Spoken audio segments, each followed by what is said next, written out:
Alexander and the Terrible, Horrible, No Good, Very Bad Day. By Judith, Viorst, illustrated by Ray Cruz. I went to sleep with gum in my mouth, and now there's gum in my hair.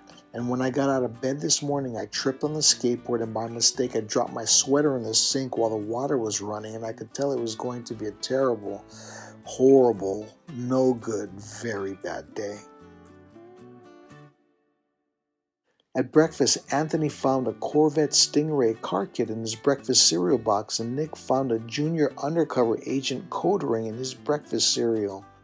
But in my breakfast cereal box, all I found was breakfast cereal. I think I'll move to Australia. In the carpool, Mrs. Gibson let Becky have a seat by the window. Audrey and Elliot got seats by the window too.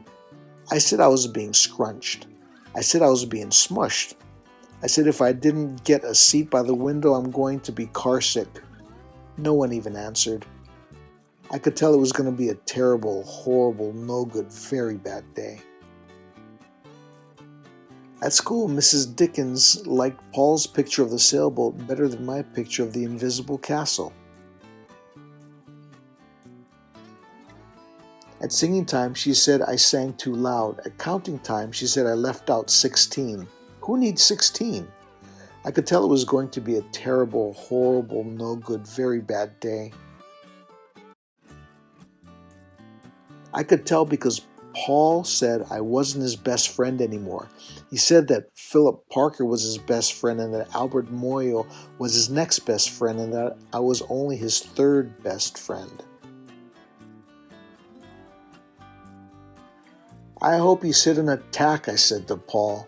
I hope the next time you get a double-decker strawberry ice cream cone, the ice cream part falls off the cone parts and lands in Australia. There were 2 cupcakes in Philip Parker's lunch bag, and Albert got a Hershey bar with almonds, and Paul's mother gave him a piece of jelly roll that had little coconut sprinkles on the top. Guess whose mother forgot to put in dessert? It was a terrible, horrible, no good, very bad day. That's what it was, because after school, my mom took us all to the dentist and Dr. Fields found a cavity in just me. Come back next week and I'll fix it, said Dr. Fields. Next week, I said, I'm going to Australia. On the way downstairs, the elevator door closed on my foot, and while we were waiting for my mom to get the car, Anthony made me fall where it was muddy, and then, when I started crying because of the mud, Nick said I was a crybaby, and while I was punching Nick for saying crybaby, my mom came back with the car and scolded me for being muddy and fighting. I was having a terrible, horrible, no good, very bad day, I told everybody. No one even answered. So then we went to the shoe store to buy some sneakers. Anthony chose white ones with blue stripes. Nick chose red ones with white stripes. I chose blue ones with red stripes. But then the shoe man said, we're all sold out. They made me buy plain, old, white ones, but they can't make me wear them. When we picked up my dad at the office, he said I couldn't play with his copying machine, but I forgot. He also said to watch out for the books on the desk, and I was careful as could be, except for my elbow.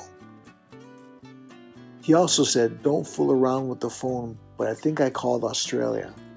My dad said, please don't pick him up anymore. It was a terrible, horrible, no good, very bad day. There were lima beans for dinner, and I hate lima beans. There was kissing on TV, and I hate kissing. Bath was too hot, I got soap in my eyes, my marble went down the drain, and I had to wear my railroad train pajamas. I hate my railroad train pajamas. When I went to bed, Nick took back the pillow he said I could keep, and the Mickey Mouse nightlight burned out, and I bit my tongue. The cat wants to sleep with Anthony, not me. It has been a terrible, horrible, no good, very bad day. My mom says some days are like that, even in Australia. The end.